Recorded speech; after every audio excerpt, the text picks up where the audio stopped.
Hello and welcome to a very special edition of the Charm City Birdwatch podcast. I'm your host, Jake McDonnell.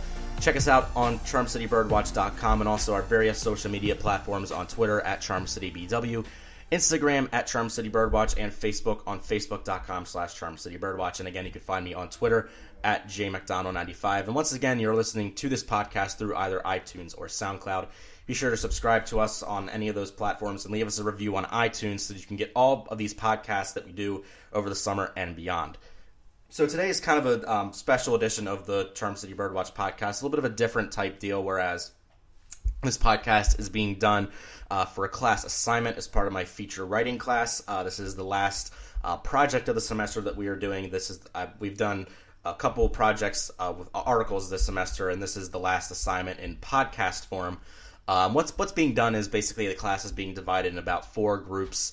There's a couple different sections, but I'm being included into the sports section, and the theme we're doing is the Husky behind the uniform. So a bunch of us are going out and interviewing Bloomsburg athletes and putting up a podcast based off of that person's life and their career here at Bloomsburg in whatever sport they're doing. So the athlete I chose to interview is a member of the Bloomsburg University cross country and track and field teams on the men's side of things. He's from Ramsey, New Jersey, and his name is Danny Dugan. And I interviewed Danny for a number of reasons. One of the reasons being that he is going to have to redshirt his senior season next year, and we're going to get into why he had to do that. But another reason why I didn't find this out until we actually got done with the interview. I had met him before, and I kind of remember, but I didn't actually remember this fact until after the interview. Danny is, even though he's from New Jersey, he is a Ravens and Orioles fan. Now, we didn't, talk about the Birds in the podcast, but I found it appropriate that I, elevate this interview to this platform on Charm City Birdwatch due to the fact that Danny is a avid Ravens and Orioles fan, and he follows both teams regularly. So we're going to get into a number of topics here about Danny and his life and his career as a Bloomsburg Husky on the track and field and cross country team. So I hope you all enjoyed this interview. So sit back, relax, and here is my interview that I did the other week with Danny Dugan from the Bloomsburg University cross country and track and field teams.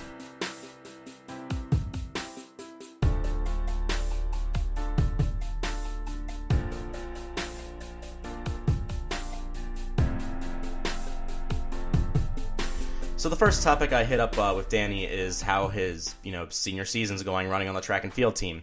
The Bloomsburg University men's and women's track and field teams hosted the Maroon and Gold Invitational on campus yesterday, on April 29th on Saturday, and next weekend they're going to be competing in the PSACs.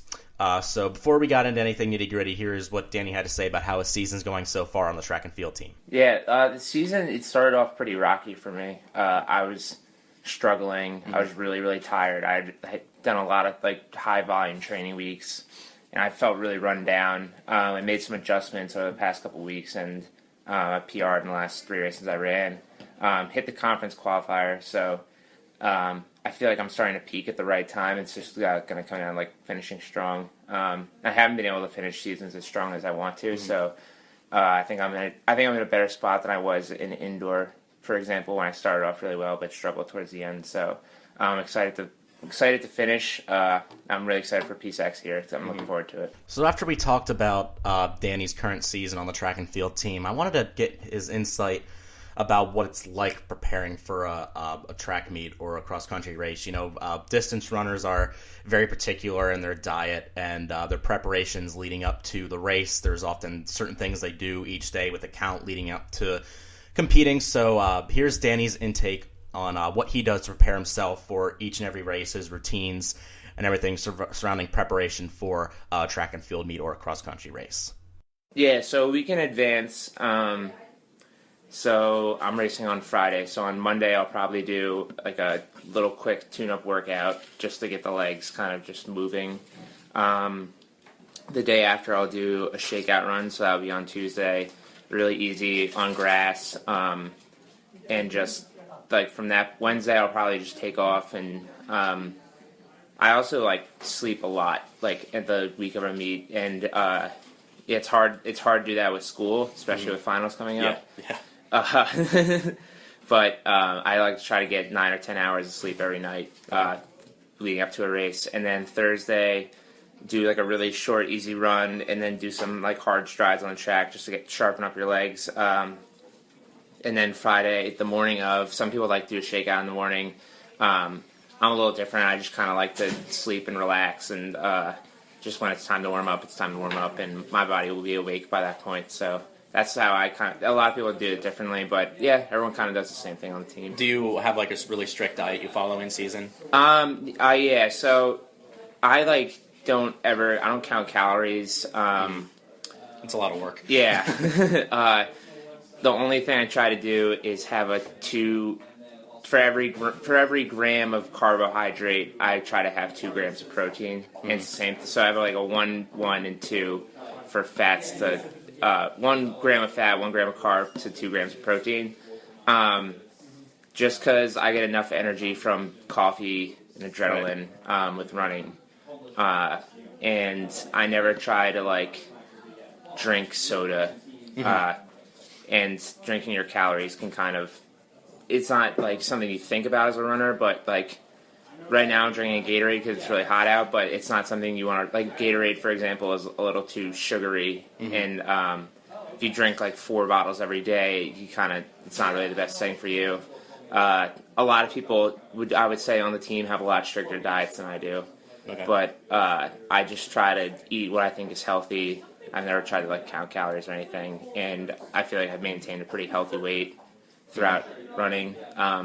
75, 80 miles a week. You have to eat and if we're at a restaurant, they have burgers. I have a burger, and I don't really care. Yeah. And I think that's something that's overlooked for student athletes. In college it can be hard to eat healthy. It can be expensive to do so.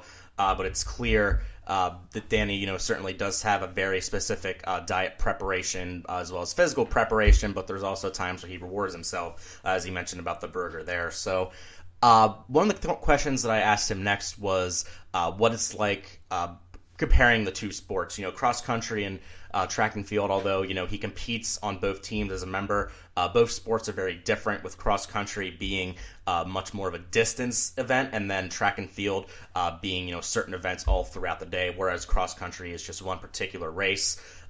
So here's Danny's his intake on the differences, comparing and contrasting between cross country and track and field, the two sports that he participates in at Bloomsburg University. A lot of people ask this question, and they're really different. Cross country, I don't really think of it as individual at all. While track, you're kind of on the track alone a lot of the times, and your teammates will be watching you, and then it'll everything will add up to a team. It's just a little bit of a different team thing. It's cross country is almost like a game where you're all out there at the same time. Every team has a little bit of a different strategy. For example, ours in cross country, it was we sat back the first 5K and then we made some strong moves. A lot of teams like to go out hard, but track, it's kind of oh, Danny's in this event, James is in this event, Kyle's in this event. Then at the end of the meet, we're all right, how the team do? And you're paying attention to the team score, but I would say I prefer cross in that sense. It's just a little bit of less pressure, and I love the team aspect of cross. I've always loved it since freshman year. It's probably the reason why I wanted to get into track and not play sports I played when I was little. Do you follow the same different preparation for both cross country and track, or does the preparation kind of differ between the two? Yeah, cross country is a lot more volume. Kind of just the whole summer you're running 80 miles a week. Yeah, just destroying. You get in, I always say that I'm in a lot fitter shape, a lot better shape in cross, but I'm a lot faster in track. The workouts are just different, right. And in cross country you have to be able to run up hills, change pace, do all these different kind of stuff. While on track, a lot of the racing is kind of just you either run a flat pace, or it's tactical and you have to be able to sprint at the end. But I think preparation-wise, volume, I cut it a little bit during track, but it's a lot of the same. Running is running. In cross-country, you just run a little more, and in workouts, you don't run as fast. While on track, you probably run a little bit less, and you run a lot harder in workouts. But the preparation's the same. Cross-country, you're just trying to do a little bit different things to get ready for the season. Now, as mentioned in the intro, Danny had to redshirt 1 year here at Bloomsburg running track and field, and The reason why is because he sustained a significant injury during his time here at Bloomsburg University. It was actually a injury he had in high school that was re-aggravated. Now, very long process to get back. It took him, essentially a year pretty much. So a long response of how the injury happened, what exactly it was, what the, going through recovery and making his way back. All of this and more. So let's hear about Danny's story with his injury that he suffered during his time here. So my sophomore year in cross country, I got in really, really good shape. But my hamstring was just tightening up. Throughout the whole year, it just kept getting worse, and I was just like, all right, I'm going to run PSACs, and then we'll go from there, just see how I'm feeling, run the championship, we'll see if I make it on the line of regionals. And I was running that race, and at 5K, I was doing really well, and then I kind of just felt this little tweak, it pop thing in my hip, and I could still run. It just hurt a lot, and I was limping, and I was still going a pretty good clip in the race. So I'm all right, I'm still running third on our team right now. If James and Jake pass me, I'll drop out because I won't score from 6-man. And I finished, and I was fourth on our team. And I just remember sitting down for the first time and just feeling this little gap in my hip bone, and I'm just that's so weird. I'm sitting, and when you sit down, you kind of just sit on your your butt, and you don't ever think about it. I feel these two bones are just not together, on your your butt. So then I had an X-ray. I had the same injury in high school, but I re-injured again, and basically I had a avulsion fracture in my ischial tuberosity, which a lot of people don't know what that is, but it's basically where your hamstring connects to your hip bone. My hamstring was so tight that it pulled my hip bone down. So basically, where your butt is, that's where the crack was. So basically, broke my butt. Oh, okay. Yeah. So then, I was the doctor said, oh, well, you can get surgery, you can just wait it out. These things sometimes just heal. And wait 4 weeks. If it doesn't hurt while running, just I think you can get through this, and we can talk surgery after college running. So I'm okay. I waited 4 weeks. I started jogging, and I could not run effectively. And I had to tell my coach hey, I'm gonna get surgery. I'm gonna try to do it over winter break, but. So I had to miss the Puerto Rico training trip, a couple indoor meets, and unfortunately, things don't always I'm not a professional athlete where I can schedule surgery the next day. I had to wait till February, so 2 months just to have it. But I had two really great doctors in New Jersey. One that was moved my sciatic nerve and freed it up from getting tightened up, and then another doctor that connected the two bones. Surgery was 7 hours, but waking up, I was in really a lot of pain, waking up, because you lie on your in a hospital, you're sitting there. You're supposed to sit down where where you just had surgery. So I was lying on one side, and the doctor said all right, first of all, the surgery went great, everything looks okay. Just try to relax and sleep, which was music to my ears, because. I'm putting a lot of trust in these people, not just for running, but for the rest of your life. This is bigger than just college running. And then I had a brace on for 6 weeks, crutches for 12 weeks. Then after crutches, just walking, physical therapy, a lot of pool, just literally learning how to lift your knee up again. And then I started in May jogging again. This is last year? No, this is 2 years ago. Okay. Yeah. So in May, just jogging lightly, pretty much all through June, July, and rehab was going really well. My hamstrings were getting really, really strong. I started to feel really normal again. And then in August, I had another X-ray just to check on how things were going, and all 5 of the pins in my hip had cracked at that point. So they're just literally pieces of pins that were connecting my hip bones pulled apart, and they're well, this looks terrible, but it could actually be a really good thing. You don't we're looking at the bone right now, and it looks fused together, but we're really not sure if it's just starting to come apart because the pins like just broke recently, or this happened when you started running in either May or June. So I was planning on doing cross country that season, but I decided like just give it like another month. We'll like see how things progress. And then I went back next month. The pins were all in the same spot. They were just broken off, but the bone had completely fused together. So they were basically just saying, like, all right, well, we accomplished bringing the hip bones together, not just by have pins, but actually the bone forming as one bone again. So, like, if anything, like, it's probably not great that you have just loose pins lying around your hip right now, but, you know, the bone is together. So, like, I don't see any reason why you can't run. And then from that point on, like, I've kind of just been on this, like, steady just increase of kind of getting better. Even, like, now I still feel like I'm making progress from the injury. But are the pins still in, or do they go? No, they're still in. If I'm going to decide to get them out, like, it's going to be kind of a whole different kind of recovery. Like, the same thing that I've done before. So I didn't have another year to, like, just deal with that again. But, yeah, a lot of people, like, kind of like that kind of injury, I think I'm really lucky in the sense of, like, I figured out I had a lot of people, good people around me to, like, kind of hold me back and not force things and not get too discouraged when I got bad news, because, like, nothing is going to go perfect with something that kind of iffy. So, yeah, it was a long year for sure, but learned a lot, and I think it's helped me become a better runner. I've gotten a lot better since the surgery, too, so.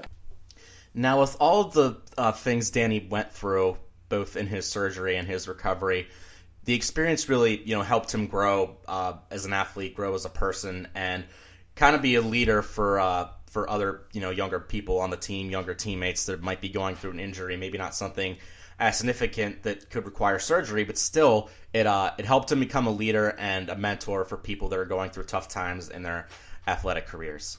There was like cross country this year, like we all trained really hard, and a lot of the guys came off that season pretty banged up. Like a lot of the younger guys on the team, like have either had chest fractures, like little muscle problems, and so they've had to sit out this outdoor season. And like I know that when I go up to them and say like I know what you're feeling, like I do know what they're feeling. And like I've been a captain on the team since I was a sophomore, like, but I've never felt like I've actually deserved to be like someone that's able to like lecture people until like these last 2 years, because I just like I know it when they're like so frustrated with injuries, like they're so down, like when they go to meets and they're not racing and they're just like staring at the track all like gloom. I'm just like I can go up to them and just be like, hey, like just wait, like be patient, like your time's gonna come, don't worry. Like I went through it, like I've watched plenty of meets from the sidelines, like, and honestly, like being patient is important in that circumstances, being just like being able to get through it and not beat yourself up and feel like you need to start rushing back. But yeah, no, I think they appreciate it. I hope they do. And like I think they have also learned a lot in this process. So when younger kids on the team, like they can understand what they're going through. Now, of course, Danny has another year running here at Bloomsburg University on both cross country and track and field teams. But what are his plans after he graduates from Bloomsburg as a graduate? Of course, he is a secondary education history major here at Bloomsburg, which should tell you a lot about what his future plans are. But here he is to explain what he wants to do after he leaves Bloomsburg. I plan on teaching high school history and coaching.